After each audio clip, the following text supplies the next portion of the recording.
Okay, so we started off on our journey by noticing that there was a need for security around elementary schools, particularly Edison Elementary School in Hammond, because when I was looking at the registry, I noticed that there was a sex offender living less than 1,000 feet from her school, which is really close. I mean, he lives like literally 2 blocks. He can almost see the school from, his house. There's never any security at the school. My daughter's been going there for a year, and I've only seen one cop car there in the morning the entire year, and that was like 3 weeks ago. So there's never any security around the school monitoring, the children, a lot of kids I've seen walking to school, that's a big issue because there's nobody there monitoring their safety to make sure that they're actually getting into school. So then I remembered, hello, my neighbor is the chief of police for Hammond. So I wanted to reach out to him and talk to him about, what is it we can do to help, protect our kids while they're on their way to school with so many registered sex offenders in the area. So I emailed the Hammond police.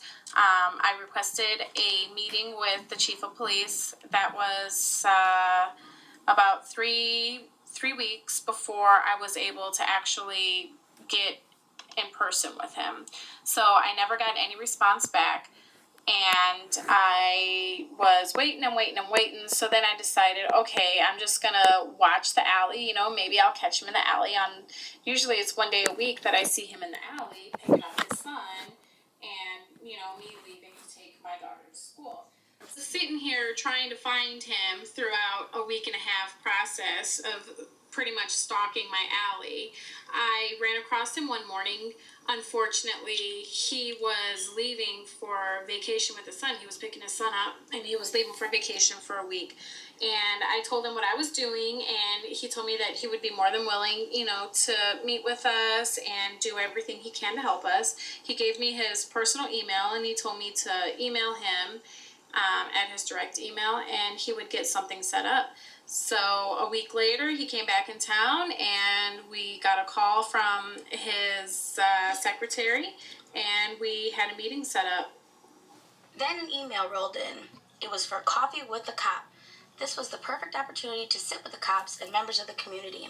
So Crystal and I headed to the restaurant. There, we met Officer Tom, who was willing to sit down and talk about our concerns. He said he didn't know too much about the issue, but he wanted to sit with us and brainstorm. During the meeting, we asked for more policing around the schools. He told us he couldn't, but for multiple reasons. For one, the police officers are needed during this time, as it is a peak time around high schools, where often violence breaks out among the kids. Then, he told us, at about the same time, there is a shift change, which doesn't leave enough officers on the beat to make it around the school. Next, he talked about the fact that if a sex offender wasn't breaking the law in the moment, there was nothing a police officer could do because it could be considered harassment. Officer Tom also talked about the sheriff's department is the one that handles the initial registry. The police in Hammond don't really have anything to do with that. He didn't believe that the Lake County Sheriff's Department had the registry updated often. He told us that sex offenders could use fake addresses or change their addresses or move and not necessarily have to report it. That's when my focus changed. An updated registry is what we need. The last thing Officer Tom wanted us to know was that he and some other officers take it upon themselves to become aware of registered offenders in their area. So when we first went in and we met with the chief, right away he let us know that, if there was anything that he could do to help us with our project and in the future that he would. And at that point we also wanted to commend him for all the hard work that not only he does for Hammond, but also all of his police officers that he has. They really do a really good job making Hammond safe. So we wanted him to know that. Then we requested, while we were sitting down, we requested more security in the schools, and we were wondering, we questioned him, why there wasn't any security in the elementary school, particularly Edison. And he told us that there wasn't enough manpower there because not only is there a high incidence rate of violence in the schools, particularly in the high schools and in much of the middle schools, all of his officers who are not currently on a call at 2:30 Monday through Friday, they're automatically dispatched to high schools and middle schools in the area because of the large violence. So you got a lot of officers going to Gavitt and a lot of officers going to Scott Middle School. So he told us that, there really was no way that he could give us any type of extra security. Then we talked to him about our meeting with Officer Tom, and he further reinforced that what Officer Tom did say about the Lake County Sheriff was completely accurate. He told us, that the Lake County Sheriff is in charge, but that the Hammond Police, particularly the chief, would like to be more involved because he knows the officers know the people in the area. He knows that the officers know the people that they arrest, and they handle the integration into the community much better because they're working, every single day in the streets. So, keeping them away from schools, bike parks, bike trails was very important to him. He said for us to contact Miss Linda Lawson, who is an Indiana representative. She also used to be a Hammond police officer. He wanted us to meet with some detectives who are in charge of the special victims units, sex crimes. There were 2 detectives who handle all of this information with the sex offenders and everything. And he really wanted us to meet with them so we can get more information. So while he was walking us out, he brought us over to his secretary, and he told her to get us a meeting set up with the detectives, Detective Matanovich and Detective Biller, for us to meet with them regarding our project. And he wanted us to meet with them right away so we could get all the information that we needed. She made a phone call, and I got the meeting with them. She called me back the following day, and we confirmed the meeting with the detective. She told us that Detective Biller was not able to meet with us, but Detective Matanovich was more than willing to meet with us, and we got that meeting set up right away. So then we went to go meet with Detective Matanovich. We wanted to talk with him about the sex offenders in the area and the status of the registry. He told us that 7 to 10 years ago, Hammond used to do the job that the Lake County Sheriff's Department is doing now. They used to go out twice a year and track the offenders to make sure all their information was updated and correct. He felt this process was better than the one in place, and he wishes it was like that now.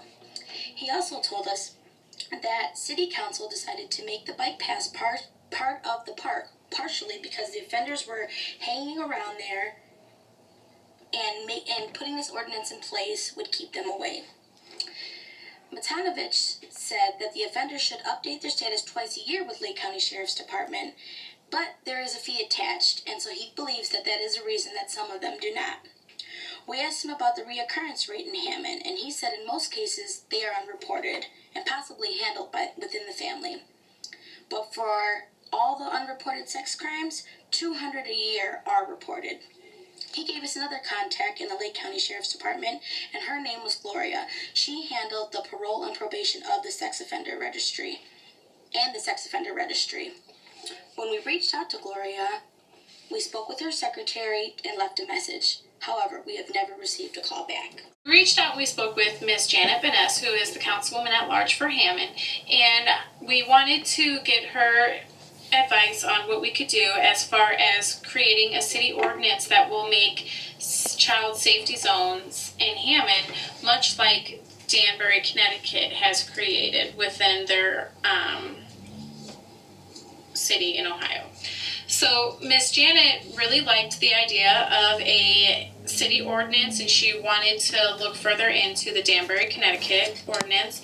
So we gave her all that information, and she told us that while everything that we were discussing was above her head, she was more than willing to help us with anything that she could. I mean, if there's any suggestions that you have that we might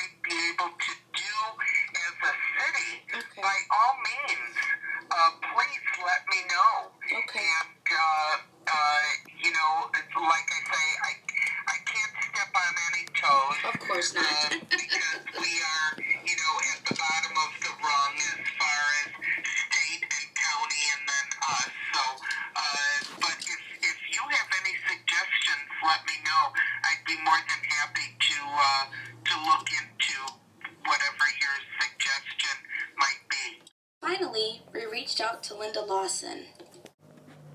Hi, Jasmine. This is Charity returning your call from Representative Linda Lawson's office. I really do apologize for the late response to your voicemail. I definitely let this fall through the cracks, so I really do apologize that I did not get back with you. Had somewhat of a crazy week last week, so I am just now getting back to you, and I wanted to find out if you had just a little bit more detail you can share with Representative Lawson on what your concerns were with the current sex offender ordinances or state laws. So if you want to give me a call, my number is 317-232-0243, and in the meantime, I'll talk with Representative Lawson and see if she can give you a call. So you may get a call from her before we get to talk again, because I will give her your number. But if you haven't, by the time you get this message, just give me a call and we can touch base about this. Thanks. Talk to you soon. Bye-bye. I thought that it was going to be really easy to get a police presence around the schools because of the need, but I realized that it's a lot harder to get a police presence because I didn't realize that there was such a need for, the police at heightened, times when kids get out of school at all the high schools and much of the middle schools. So I didn't think that it was going to be very difficult, and it really was. So while I didn't succeed in getting heightened security around the school, I did succeed in gaining a further knowledge about how Hammond deals with the registered sex offenders, and there's still a lot more knowledge that I do need to gain in pertaining to the Lake County Sheriff's Department and how they go about the registry and keeping up with the registered sex offenders in Hammond. I agree. It seems like a lot of issues stem from the registry not being updated. For example, the community is left vulnerable and they lack the right to proper protection. So basically, the entire point of the registry is debunked when we now understand that it's not even updated regularly. I found that there were a lot of roadblocks and a lot of red tape. This issue goes all the way up to the legislative process. We plan to continue to make strides in better protecting the community. We are very happy with all the people that we were able to speak with because they showed a genuine interest for the community and the project.